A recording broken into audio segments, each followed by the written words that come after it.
Baik ibu-ibu, kita sudah sampai pada bagian terakhir dari pertemuan kita hari ini.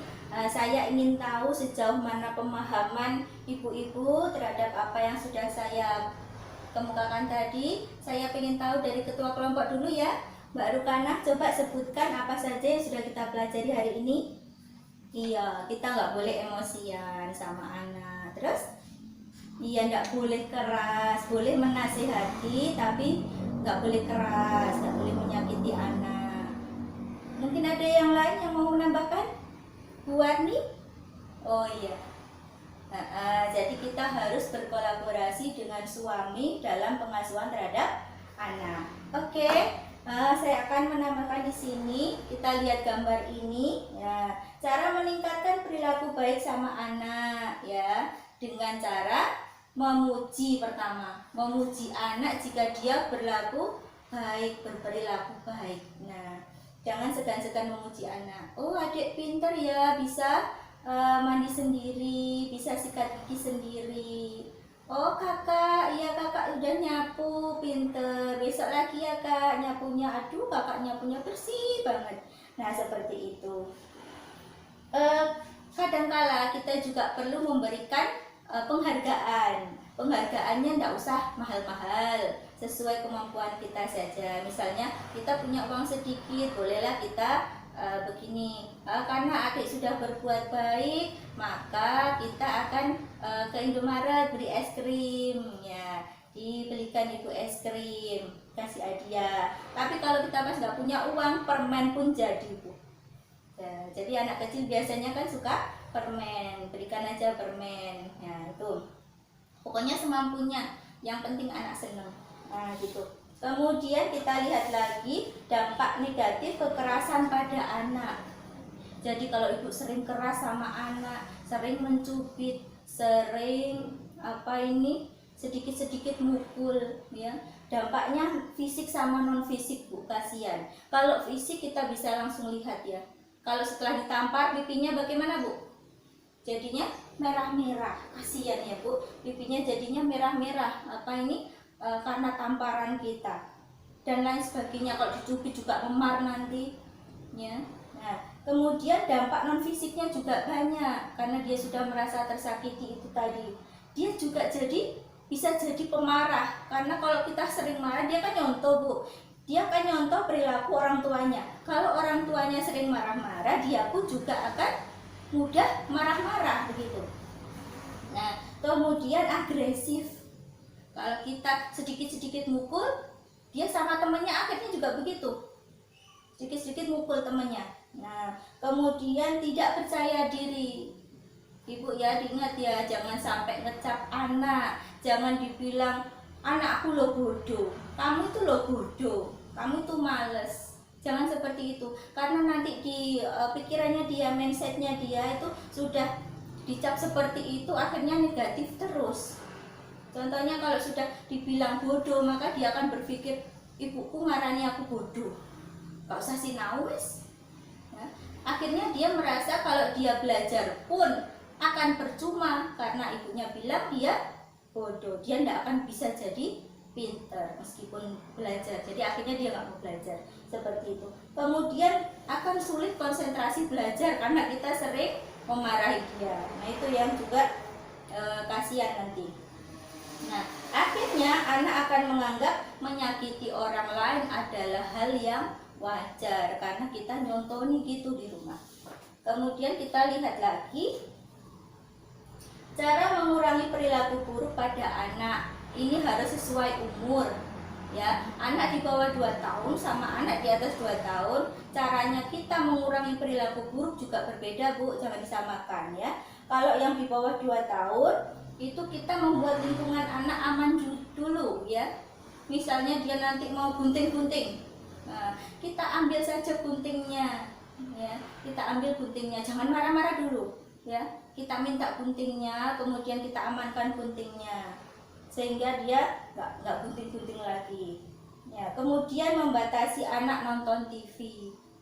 Mungkin dengan cara mengalihkan perhatian anak. Misalnya dia keseringan nonton TV atau keseringan gadget ya, HP, main HP terus menerus. Nah, itu bisa kita alihkan perhatian.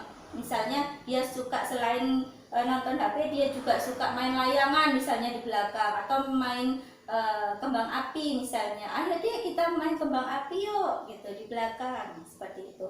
Nah, itu. Kemudian menjelaskan akibat perilaku buruk. Boleh untuk yang di bawah 2 tahun, jangan di situ deh nanti jatuh. Nah, itu akibat dari kalau misalnya jalan gitu, jalan di pinggiran gitu, nanti jatuh loh deh, jangan di situ, misalnya seperti itu. Kemudian cara mengurangi perilaku buruk anak usia 2-8 tahun. Kalau yang ini sudah bisa paham, dijelaskan akibat dari perilaku buruk. Ya, jangan gini ya Kak, karena ini nanti berakibat seperti ini, seperti itu. Kemudian membuat aturan bersama anak. Anak segitu sudah bisa diajak membuat aturan yang disepakati bersama. Kemudian memberikan waktu untuk menenangkan diri dan berpikir. Setelah anak melakukan hal buruk, maka kita taruh di kursi nakal misalnya, yang tadi saya jelaskan ya. Kemudian mengajukan tindakan yang tidak berbahaya, ya. Tapi dengan kesepakatan awal, misalnya kita sepakat bahwa boleh minum es krim di hari Minggu saja. Nah, di hari lain dia merengek minta es krim, ya jangan diberikan, karena kita harus konsisten pada kesepakatan yang sudah kita buat bersama anak, seperti itu. Diajukan saja, meskipun dia nangis guling-guling dan sebagainya, dibiarkan saja, karena kita memang sudah harus konsisten sama peraturan yang dibuat. Untuk gambar selanjutnya yaitu cara mengurangi perilaku buruk anak saat memasuki usia remaja. Kalau yang usia remaja ini beda lagi Bu, sudah bisa memberikan pendapatnya, sudah bisa diajak sharing ya. Kalau dia keras, kita nanti akan memberikan ini, dia akan semakin menentang kita. Masih ingat ya Bu, sudah menggenggam pasir. Semakin kita genggam, maka yang tumpah akan semakin banyak. Begitu juga kalau anak sudah dewasa seperti ini, semakin kita keras, dia semakin nentang kita. Jadi nggak usah keras ya, kita masih tetap harus lemah lembut. Kita jelaskan perilaku buruknya, dampaknya apa ya, akibatnya apa. Kemudian meminta pendapat anak untuk menentukan seperti apa peraturan yang seharusnya disepakati bersama ya. Kita bikin aturan-aturan yang harus dia sepakati dan dia sudah setuju ketika itu. Nah, memberikan kebebasan yang disertai dengan tanggung jawab. Contohnya, dia mau kerja kelompok ke temannya sampai malam misalnya, sampai jam 8. Oke, kita beri kebebasan, boleh. Tetapi harus tanggung jawab. Maksudnya apa? Nanti nyampe rumah harus diperlihatkan sama ibu. Ini loh Bu, saya sudah mengerjakan ini sama teman-teman. Nah, jadi gitu. Nah, jadi tetap tanggung jawab terhadap apa yang diperbuat. Ini jadi itu ya Bu, dibuka lagi buku pintarnya ya, dibuka lagi buku pintarnya, kemudian dibaca dan dipraktekkan di rumah. Saya ingin bulan depan itu Ibu menceritakan apa yang sudah dilakukan sesuai dengan buku pintar itu tadi ya. Kemudian sekarang saya mau membagikan brosur ini Bu, ini untuk Ibu ya.